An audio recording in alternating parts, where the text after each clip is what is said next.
Hey, welcome to From the Baseline with Premier Basketball Report.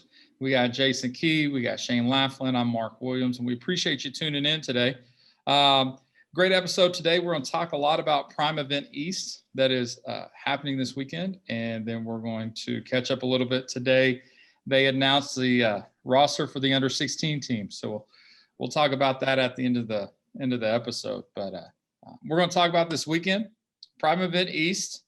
We've talked about it a little bit before, being loaded, and we're going to go through the brackets and players. And this weekend, it's at Spooky Nook, which I always like Spooky Nook. It's a nice facility there and stuff. And so, Jason, what are you looking forward to most this weekend at Prime Event East? Man, first I want to shout out Shane while he's on here. A couple years ago, he came up with this idea, right? And we go back and forth, all of us, and I pick it apart as I tend to do with him. And we push forward. Thank God you can edit. And wrap off here. And here we are. So this is it's the West was really good. We were restricted a little bit by California still playing high school basketball, as we spoke about on the last episode. This one fully loaded. This is the vision, right? Of when we hit your region, as we lead up towards the finals in August, everybody comes and everybody plays each other. It's the chance for shoes to play independence and each other, that kind of thing. And so that's exactly what this is. I'm looking forward. I got a really good taste of the East Coast at the Philly Showcase from Matt Shockett and the boys a few weeks back. And now we have everybody there. The few teams that weren't there at Philly are there now. And so it's the Mecca. It's the vision. So shout out to you. Shout out to Shane. Shaney boy. You're an idiot. Me and Shane got a chance to go last year in August, and it was good last year. But Shane, what is the difference from last year's event to this year's event?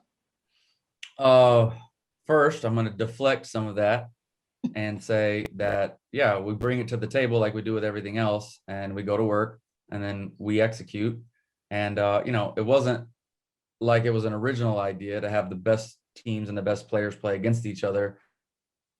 But I will say it took the right organization to connect people because of the way, people burn bridges and do things and have short visions or whatever. So that much we'll take credit for. But, credit to these teams for wanting to get in and play against each other. Non-viewing situation obviously makes it easier. And then last year, obviously with COVID, right, we had Prime Event Finals coming in August, and we weren't going to do in year 2, which was last year, we weren't going to do any regional stuff.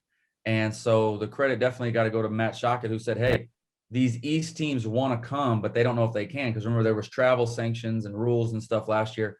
What do you think about doing a Prime Event East? And, obviously at that time, facilities were few and far between, but the people who had connections to facilities could get one. So I don't know, 3 or 4 weeks ahead of time, maybe Matt said, hey, why don't we do this in mid-August? These teams want to play. What do you think? And I'm like, it's a great idea if we can pull it off. Well, Mark, you and I were there. Mm-hmm. Prime Event East last year was fantastic. So it really set the tone. And to me, springboarded a couple things. It gave some momentum to the finals, which was the Prime Event Finals last year in August, which was year 2, which was fantastic. Right. And then it springboarded into like the New York City Rucker stuff that Jason, you and I were at when Exodus, who won Prime East, played FBC, who won Prime Finals. So all kinds of cool stuff came because people shared ideas, cooperated, and executed. And to me, that's the important thing, because knowing kind of the history, or we see how things go, people try to partner, people try to do things, and they don't know how to be teammates, right? And set ego aside and execute something, plan and execute. Like the idea is great. Like that, okay, so I got on the phone in whatever January that was and said, hey, we're going to do this Prime thing. We're going to push it. And then the year is to grow it. The plan is to grow it into regional stuff to where we're not doing some, everybody's got to come to us thing in Texas. We're going to go, but we want to give people a taste of how well connected we are with the players, coaches, teammates, and all that stuff. And we want to see players in different regions. We're going to set this thing up to where people will come play. the planning and the execution is what separates it apart. And then the part that separates the planning and execution is the teamwork, down to Kathy, Shell, interns in our office, Brittany, Shockett, Zach Park, his guys out there, the people who would do the content with John DeVekis and Matt's guy, Ian, Brittany Graham. I mean, that was the team buy-in. And obviously, I think it's no secret that we're part of 3 Step Sports, and this is our organization now, and that team organization. So that's how you pull this stuff off. And so, like, again, you see a lot of partners and, we're going to this, and it's a lot of planning. And what it ends up is 10 opinions at a table and no direction, because people don't fill roles. And so, like, again, it's applicable. This is basketball. We all have basketball backgrounds. Right. And I think that's the basis of this Prime event thing, is it's a love of the game thing. And we execute it like we would run a basketball team. And so everybody has their roles. And so, like, that's the credit. So Jason, I'm going to tell you, I appreciate it, even though I don't like that kind of talk. However, I explained how it really went. So anyway, going to this one, the difference, Mark, to answer your question, is it's doubled in size essentially. And then last year, where people had preferences or, some early misgivings about, relationships or whatever, I think that's out the window. I think there were some early rumors coming out of different shoe companies and meetings and this and that, couldn't do stuff with Premier and blah, blah, blah, which is nonsense. You've got the regions, Nike teams there, regions, Under Armour teams there, the regions, Adidas teams there. And we've got some fantastic independent teams that I can't wait to see too. So, like, that's the point. And I think we've proven through our platform and the things we do and the events we've gone to and the relationships we build that that's what this is. So the difference is this one's bigger. It's doubled in size and everybody's come. I think we touched on the last episode, running down the bracket, and, this isn't aimed at anybody, but I mean, looking at it, I don't feel like, and again, we don't live in the East. We're not there every day, but, like, I don't think we're missing anybody. Everybody's come and they're coming to compete, and that's awesome. And then Shockett put the brackets together, put them out yesterday. They look great. We've got 22, 23, 24, 25, 26, 27, 28 divisions.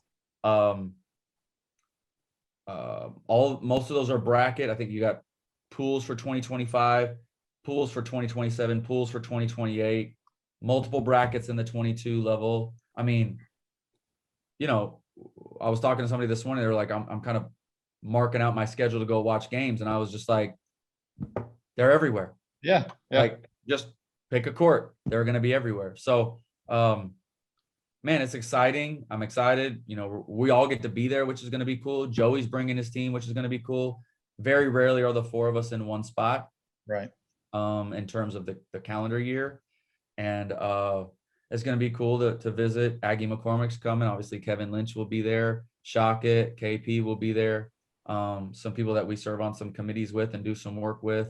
So yeah, I mean, and 3 Steps sending down a content team that's going to just knock this thing out of the water. So, like, that's what we want to do. We want to celebrate the game. We want to celebrate the right way. And then we want the results to just be the brackets, not, talk and video. Like, that stuff's cool, but it doesn't solve anything. Like, absolutely, we're solving something this weekend. Absolutely. Well, and I mean, we keep hitting on this. We hit it on last episode. Jason wrote about it, but it's matchups matter. It depends on who you do it against. And ask USA basketball trials right now. Matchups matter. Yeah. Well, we'll talk about that here in a little bit, but it matters. And so when you look at the brackets, and we're about to jump into that and look at the 17U bracket, when you look at it up and down, I mean, there's talent and everybody's there. Nobody's ducking. Nobody is. We talked about that earlier. Oh, somebody's actually stayed and coming, or this group's actually stayed and coming. There is nothing. Nobody gets preferential treatment. Nobody's getting a cake. You can't hide. Championship. You can't hide. And so it's everybody's pathway. So it's fun because it reminds you when you were younger and playing, and you had to earn the right. Like this, there's nothing going to be given off this event. And that's what it needs to be. I mean, because at the end of the day, when you get to college, you step on campus, there's nothing given to you, and nobody cares. And so, it excited to be there at Spooky Nook this weekend, and look forward to seeing everybody there. Looking forward to just all the great competition and stuff. And so let's dive into the 17U, or I say 17U. It's a 2022 Platinum bracket. We did it by age group. So 2022 Platinum bracket, first round matchups. What's the first one you're looking forward to, Shane? Or what's the matchup in the first round you're looking forward to? First round matchup, the one that jumped out to me first was Nepa Elite versus Bay State Jax. So two very well executing teams who share the ball, teams who can play through a forward or a big. You've got Sierra Toomey with Nepa Elite and who can stretch you, pass it. You can enter it to her at the top of the key, run some actions, and then obviously Shea Bolin is like point forward-ish, which is no secret for the Bay State Jags, and they move the ball, share the ball, and that's what they've always done. So like that jumps out at me is one of them, and then the other one, Mark, you were kind of talking about earlier, is the Comets and Team Durant. That jumps out at me as well. Comets had the pleasure of meeting their director via the phone a few weeks ago. I've always watched them, appreciate how they played from afar, and especially like last year we got to see her like through Under Armour. But to be able to visit with her, understand her history, understand her philosophy, stuff like that was really cool. And then Team Durant, young up and coming team, Tamika Dudley, who's at Sidwell Friends, young group. So that's going to be, I don't want to say like contrasting styles, but a little bit. They play differently. And then the director for Comets, I'm sorry, it was escaping me for a minute. Linda Genther, I think is how you say it. So pardon me if it's pronounced differently. But those, we're talking 2 first round games I would watch every minute of, as long as my head doesn't have to be on a swivel, Right. All right. What about you, Jay? First round match. He stole my thunder with the first round matchup, so I agree with that.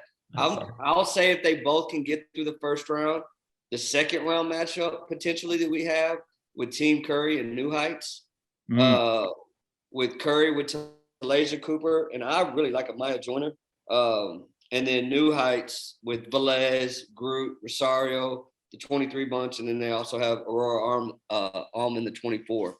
So I think that New Heights group is a really good collection of 23s and 24s in particular.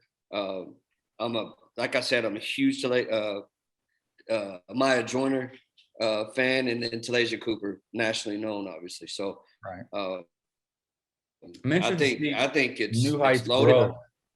I saw them at WPA early. It was their first play. Talent, but figuring it out. Jay, you saw them at Philly in mid-May. Right. And then now, so again, talented but young. Yep. Expectation is keep getting better. Don't expect it to be perfect.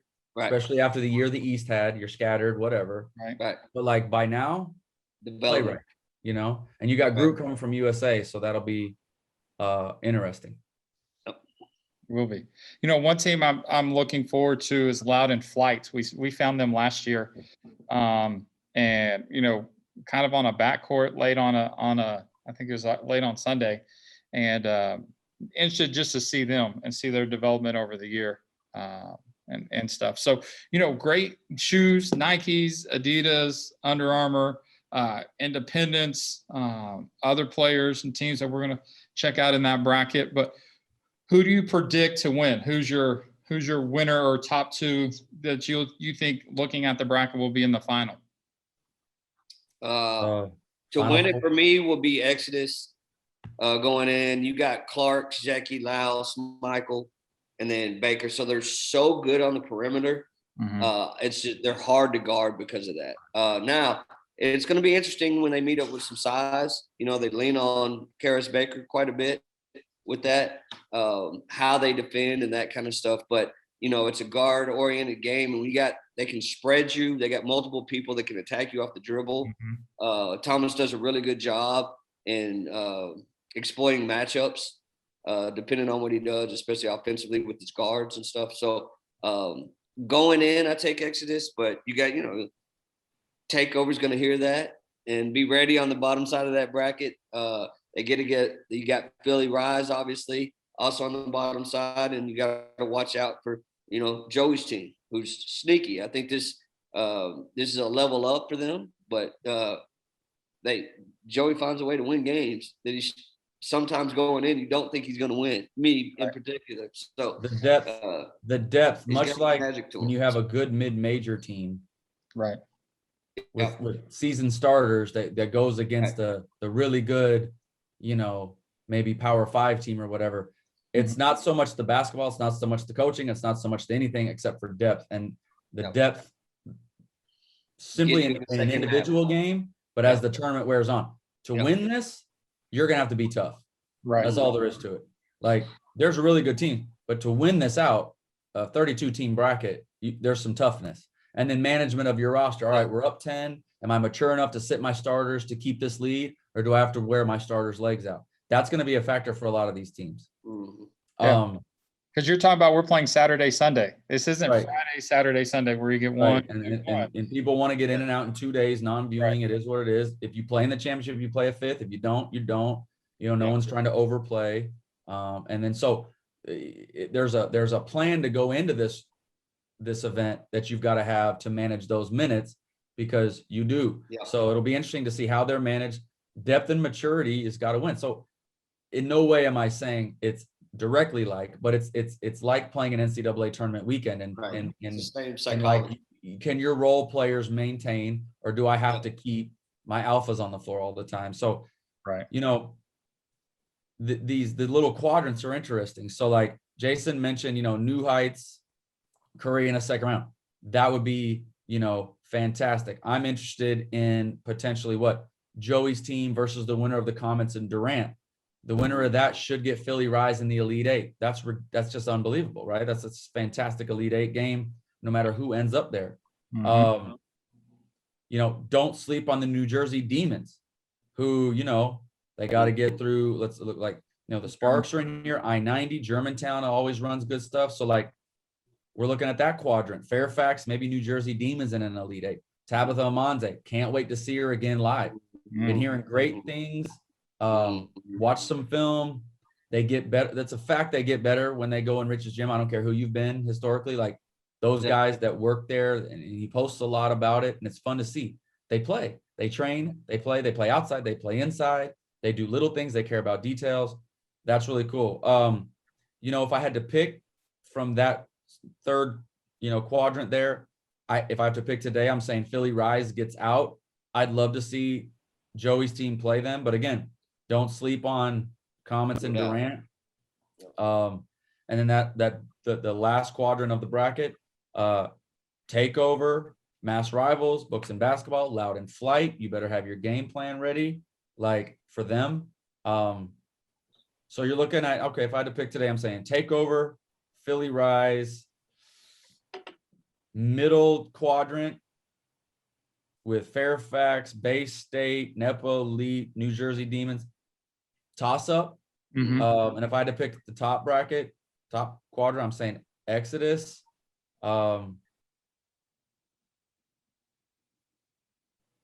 Philly Rise, Takeover. I'm gonna go with a name I want to throw. Two names with the Philly Rise. I was really impressed with Hannah Hidalgo, the 23 point guard for Philly Rise in May. I mean, that was my first time ever seeing her live, and she got my attention. I mean, she is on the ball full time, make or miss, harassing defensively. And then Passat didn't play. Everybody, I think, if you talk to me behind the scenes, you know how I feel about Passat. When we talk about that, the National 22 group, who's Tennessee commit, and I think I'm really interested to see the full Philly Rise roster, because I didn't get in May. They weren't healthy. She was good at Boo. Like, her makes are just crisp. Oh yeah. So like, if it's Philly Bells versus Takeover, it's a mix of youth and experience. I would say the difference in the game would rest upon Ron's 22 guards. Their guard play, I think, can put them over the top there. It will depend how they run the show. Yep. And then on the top, I'd have to pick Exodus to come out of that top. And then you're talking, a Philly Rise or an Exodus final, Philly Rise or Takeover versus Exodus. Man, toss up. Yeah, Toss up. Right. We'll see. Well, and like you said, I mean, it's like the NCAA tournament. You've got to be tough. You've got to manage your roster, but you got to have a little bit of luck. You got to have the ball kind of bounce your way a couple times. So either way, I mean, everybody in that bracket, all 4 games, whichever way you go on the side of the bracket, is going to be a good game, and it's going to be tough, and it's going to be super competitive. And so excited to watch that. 2023 bracket. Let's hit on that real quick. Another loaded bracket. What's a first round matchup that you're looking forward to in the 2023 bracket? Pull up the actual bracket. Where are we at? As far as a matchup, I mean, I was looking kind of down the line in totality of this one. Okay. Let's go that. Any matchup that you're looking forward to in the 16U bracket? I mean, I WPA Bruins 16U is really good. They've got Jasmine Timerson, Evie Fiala. I'm really they got the glue player, the fundamental player, and Daisha Lewandowski that I just have liked since she was younger. I liked her older sister. They just got a basketball family. Her dad's heavily involved in USA 3-on-3. So like they just bring a calming presence to a floor. And then Timerson and Fiala have been kind of hot coming off the spring. Philly Rise 16U team has been quality. JU saw them in Philly. Takeover's got another mix of like 24, 25s, couple 23s. Their season, they're well put together. Zen Craft is a 2025. It's just like Madison McDaniel, kind of special. Craft, McDaniel's out still.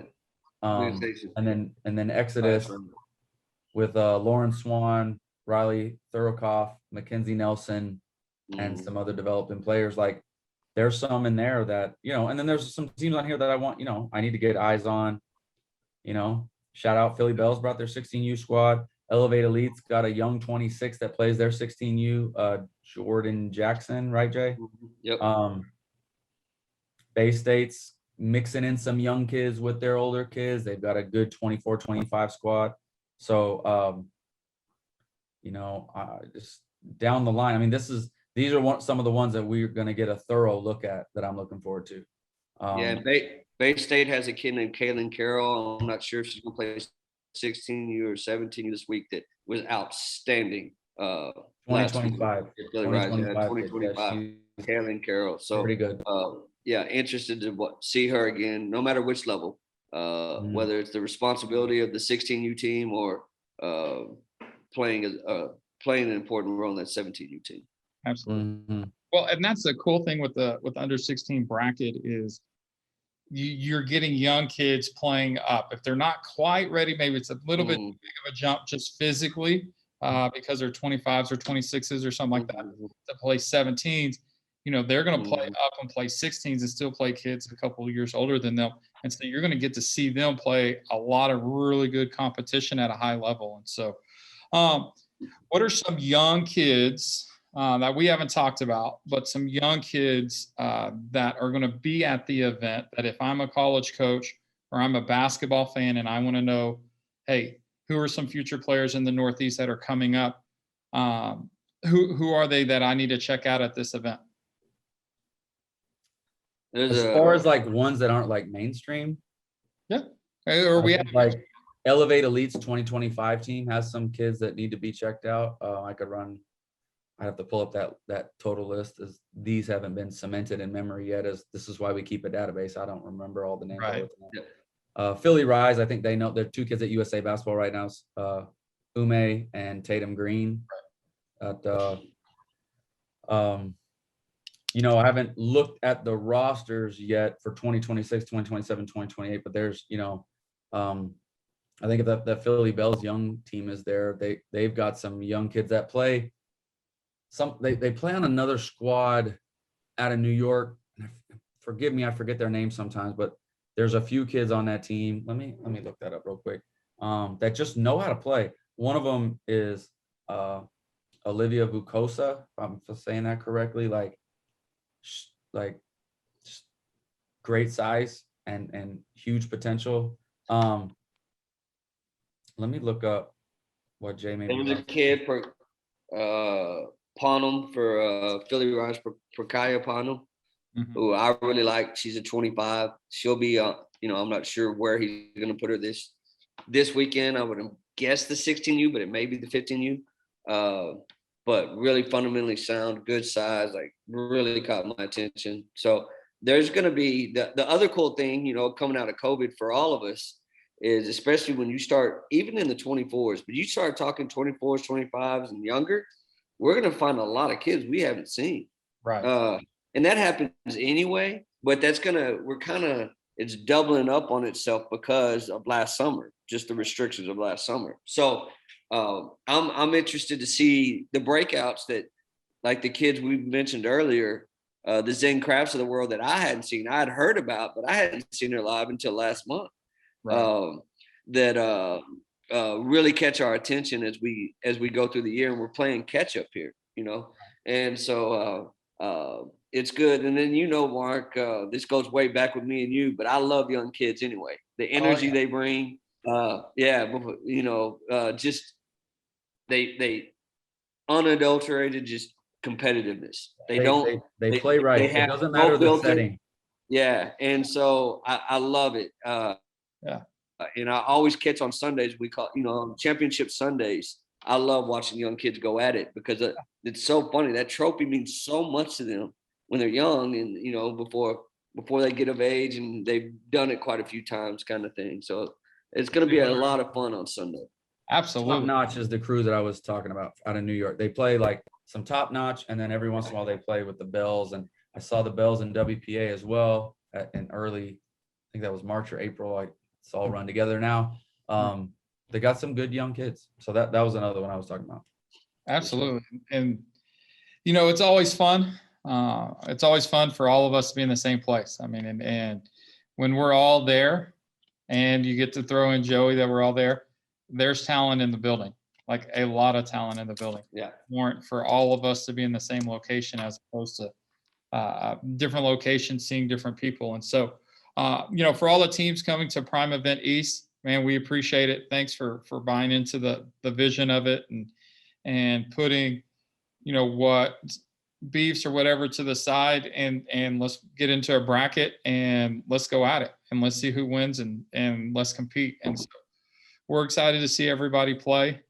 Excited to find young kids, excited to find kids that we haven't seen or heard of. And so you're playing this weekend. You never know when you're being watched. So, hey, compete every game, play hard every game. And it'll be a lot of fun. And so we look forward to seeing everybody. And the event's going to be live streamed. So for college coaches or for fans, you can go to bethebeast.com. Live stream will be there. Rosters will be there. Rosters in the event is actually already up, but you can purchase a live stream there from Be the Beast if you don't want to miss any of the action. Want to get names for July that you need to make sure and see. It'd be especially in the Northeast. It'd be a great event to watch and to see. And so, but let's shift gears a little bit. We've been talking about this weekend, but this week there's been a camp. USA Trials happened this weekend, and for I think all three of us would say that the USA Trials is our favorite event of the year. And unfortunately, because of COVID, we can't attend. This year is an under 16 year. And so under 16 Americas, meaning all the countries in North America, South America compete at the under 16s, and the top four teams or top three teams qualify for the Worlds, which would be next year, the under 17 Worlds. And so, but they had the under 16 trials this week in Indianapolis, and it actually ends today. And they're going to announce the team today. Now, unfortunately, no media was able to attend. It's just the athletes. There's 34 athletes. 22 were invited. 12 were accepted, meaning that they applied and they accepted their application and they were able to attend. But they all converged on Indianapolis, and today's the last day, and they're going to announce the team today. And so we've been able to see all the players before, whether at a USA Trials or other events. But Shane, we kind of tossed around earlier who we project could be the team. Now, we're saying this, we were not at the camp, and no media was at the camp, no scouting service was at the camp. And so we're just basing this on what we know with USA Basketball and our experience with them making the teams and what we've seen with these players. And so who we think in there, Shane, could possibly make this roster? I mean, that's always tough. You know, when you're putting together the team, it's hard to call that. I mean, I think we go in, we kind of knew highly likelies and then some ones we'd be interested in. Luckily, we have, you know, friends and things that can maybe give us we're dying for a peek, right? So just having conversations. So there's been, you know, some players that I think it surprises nobody that I think the consensus has been that Juju Watkins has been the best player at U16s. I think no matter what the age group that would have been this year, U16, U17, I think Juju Watkins would have made it. I mean, she's very, very, very good player. Great size, physical tools, savvy, skilled. Like, you know, yeah, you want Juju on your team. That's how that goes. Right. I'm again, this is just talking through players and not to leave anybody out or not out. I mean, this was just a casual conversation. It wasn't as if we went down a list, but I've been told Jada Williams has been really good there. You know, in terms of leadership, point guard, things of that nature. KK Arnold, they say, has been really good. Joyce Edwards doing what Joyce Edwards does. Bria Cunningham and Maggie Mendelson kind of separating themselves with their all-around post play and then versatility. I've heard Kennedy Ume has been impressive with her physicality. Olivia Olson has been a knockdown shooter. Madison Booker, with her ability to play multiple positions, be a good passer, be very smart. She's one of the ones that it kills me not to see in this setting. And again, you know, just because different programs do different ways, but she plays 16U. So when she plays, she's not always on the floor with players that can challenge her all the time, or at least, you know, 5 other players, you know? So like this setting, I would have loved to see it along with everybody else. Kendall Dudley, I've heard, has been really good. Delaney Thomas has been like, you know, very fundamental and helped her team do good things with her ability to stretch, play D, and just play the right way and fill a nice role. You know, it's off the top of my head a little bit. I tried to scribble down some notes just so I could kind of reiterate it to you guys, but, you know, I'll be real interested to see how it goes. I mean, I think people who haven't been at USA or are young to maybe evaluating or coaching or doing whatever, they're piecing together a team. So it's not always about the talent. It's about a couple units. It's about a couple subs. It's about who can run a team. It's about styles, Mark, that you can speak to. You know, obviously the U16 team, I would argue you have room for error. U17, no room for error. Like, you can't take a team over there that has a hole and expect to win. U16, sometimes I think you can athlete your way through because of the region that you go play in. Would you? I mean, I think that's fair. Absolutely. Well, and the under 16s, you know, unfortunately for outside of the United States and Canada, most of the other countries, you know, these kids are just starting in the development pathway. They don't have under 14s. They don't have tournaments. They don't have AAU like we know. And so when they step on the scene at the under 16s, they typically have played in under 15s, Central America or South America or like Latin America championships. And that's kind of the first time that they got together and played. And then they'll do some camps throughout the year. And then they show back up if they qualify for under 16. So we naturally walk into the gym, United States and Canada, with the big advantage from the development side because our kids have played so much basketball already that there is some room that if we take some young kids or some kids who don't fit, you almost take a different roster to under 16s than you do under 17 worlds just because of the competition. And so We've seen years in the past where there have been some changes on the roster because of that. And it's such a big year for development just because of late growth or literal skill development. I mean, it's such a big year from freshman, sophomore to sophomore, junior.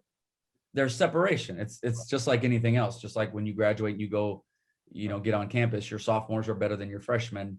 Maybe not their raw talent, but the fact that they've just been more refined. Yeah. And then Mark, you spoke to this when we were not off camera, but you know what I mean? Like the experience of having been there before and then being introduced to what it means to be a cog on a team, whereas most of them, and understandably so, are the best player. So when you're the best player, you're not always thinking of roles, unless you're kind of a little bit more mature and you're realizing you value the roles that some of your role players play on your own high school teams or whatever, right? So USA winning matters. Yep. And putting a team together matters. So it's different than your typical camp, your typical projection. You don't make this roster because of projection necessarily, unless they want you to experience as a young kid, because you're not going to play a whole lot. Right. So that experience does matter, and it teaches a couple lessons. One is, stick it through and get better. The experience does season you. And then the other one is, if you want to make one of these teams, you play to your strengths and you fill a niche based on the room, not based on what you think you brought to the floor necessarily. Oh, this is what I do in, Texas or Virginia. It's okay. Can I read the room and go, all right, that's a better point guard than me offensively. So I better pick up and guard, or I better run the floor. Or like I was talking to, and I think it's applicable to this level. I was talking to Diamond DeShields at, what was it? The Final Four weekend. She was in San Antonio. USA just came off the mini camp or whatever. And she talked about how not only for her trying to make the top squad, does she have to fill a role, but when the subs happen, she fills a different role. So you might go from a guard-oriented speed lineup, and then they sub in the traditional bigs, the Sylvia Fowles, etc. And all of a sudden, you better get the ball inside. And that happens in a change of possession and a dead ball. And you have to recognize that. And if you can't demonstrate that you recognize that, then you might have a hard time making the team, because they're going to pick the team that gives them the best chance to win all the time. Right. So it's a different style. It's a different way to look at it, but it's good for these young ones because, as we've talked about before, like if you don't make it, you feel like it's a knock, it's a failure. And I think that's not a bad word. You feel that way, but man, to be one of 34 there is pretty impressive. Right. Absolutely. And it's positive, but like take from it what you can, whether you make it or not, you learned a lot. And so that's why we like USA basketball so much. And then it's why it's a different setting than your typical settings. Mm-hmm. Jay, thoughts on the USA trials?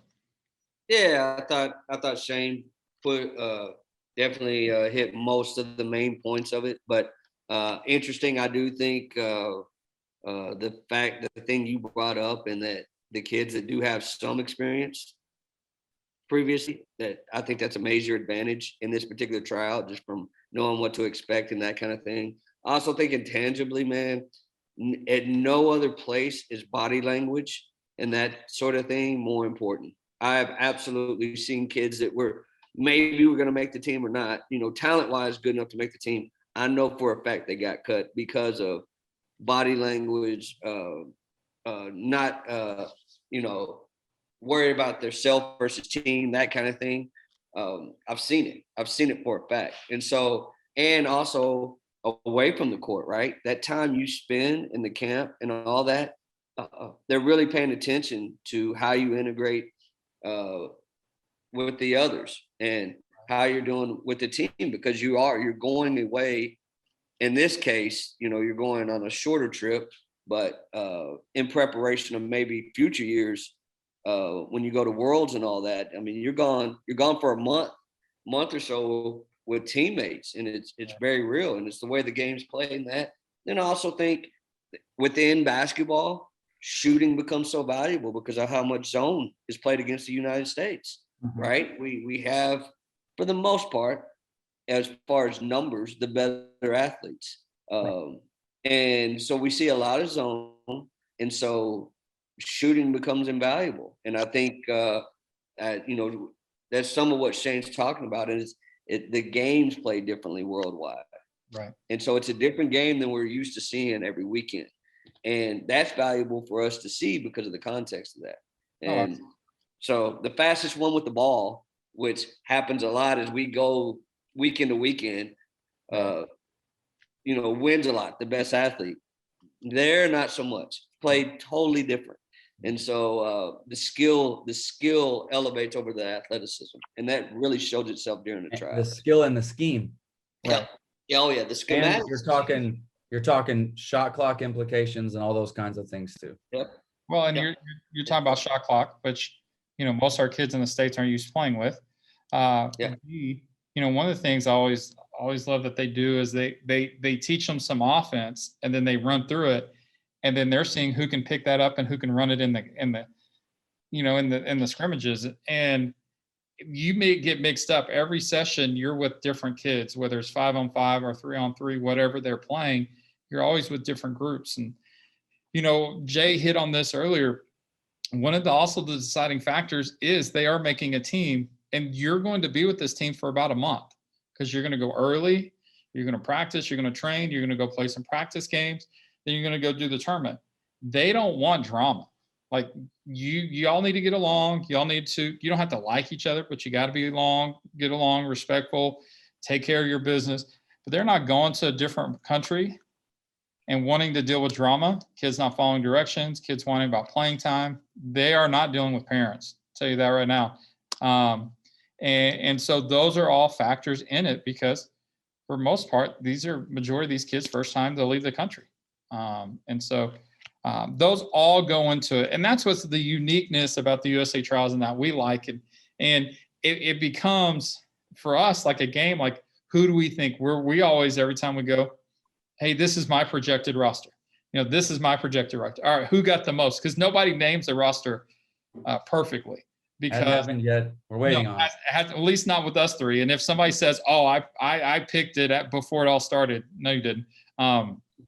And there's so many dynamics. And Shane, you hit to it. It's a 12-person roster, and a lot of years that 12th person is a young kid who they think is going to possibly be at the next under 16s and under 17s, so that kid has the experience and can be a leader on the next team. And so there is a kind of carry it down to it, especially with that 12th roster spot. And that kid knows, hey, they're going to get whatever time that they're going to get, but their role is to learn and to be a leader on the next one. And so it's cool. I don't know if USA Basketball really has a science to how they all do it, but they have a selection committee that they get former USA basketball players, coaches, AAU, all the worlds are kind of represented. All the parts of basketball are represented. And they go through a pretty strenuous selection process. And it's just nobody has influence over it. Nobody can say, oh, I can get you on the team or that. If somebody tells you that's a lie. And it's just a fun deal, because at the end of the day, kids are there playing to be part of USA Basketball. Us being there is a benefit to it, but at the end of the day, they all want to make USA Basketball, which is bigger than who they are. And so it's a true team concept and coming together. So it'll be fun to see that team announced later today. Get this episode out before it gets announced, and so it'll be fun. But congratulations to all 34 athletes who attended the USA trials this year. And we look forward to seeing who makes the team and the success of the team in Chile at the USA Americas, under 16 Americas. So, but a great, big episode here. Talk Prime Event East, talk USA Basketball. Any final thoughts before we send it off? Man, I've said it in the last couple of episodes, but I'll say it again. It's just great to be back out again. It's great to see the kids back out. As we head into July, the college coaches, the phones are insane, prepping them. And obviously they watched a lot of film. They want to feel like They want to feel reassured that they aren't missing anything. Right. I think we feel the same way as we're in the same sprint that they're in, trying to catch especially younger kids that we've only seen once or twice because of COVID restrictions. So to sprint to July a little bit, it feels like this weekend's going to be a great celebration. The first of many more to come, I think. And I think July is going to be very interesting, right? It's just, like I said, legs should be fresher in theory. I do think there's some kids working through getting all the way in shape. I've seen this spring, and so I think it's going to be really interesting to watch and see how it goes. Yep. Well, cool. Yeah. Shane, My anything thing is, just this weekend's going to be really fun. So sometimes as we're working through, it's a lot of work, and we're trying to be thorough. And I'm really bad about not intentionally like having fun with it. And this weekend's going to be fun just because of the talent and the people and our group being in one spot all together. So that part's something I'm looking forward to. And then we worked through, we're ready for July. So we're going to, I'm going to, have fun with it on purpose. right? And I got to remember to do that. So, sit back and watch people play and then give our feedback or our things that we've gained along the way, knowledge we've gained along the way where we can. So that part I'm definitely looking forward to. And so have been having some conversations as I'm penciling in candidates for the prime final spots this week. So I'm excited about that. We've got 5 brackets at that thing: a 17A, 17B, 16A, 16B, and a 15U bracket that stands on its own just from a number standpoint to get everybody in and out Saturday, Sunday. Right. Been working on that this week too. So this is a nice preview projection forward. We'll hit July. We'll finalize some of those brackets, but all of it's looking really good.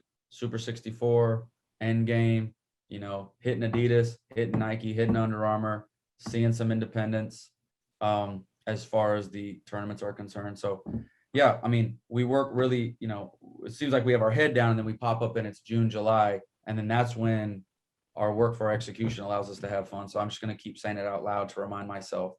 And you guys do a great job of reminding me to have fun too, but I get so locked into the particulars that they can kind of take over. So thank you guys. And, the other people who tell me to, shut the hell up and have fun sometimes. So appreciate that. Yeah.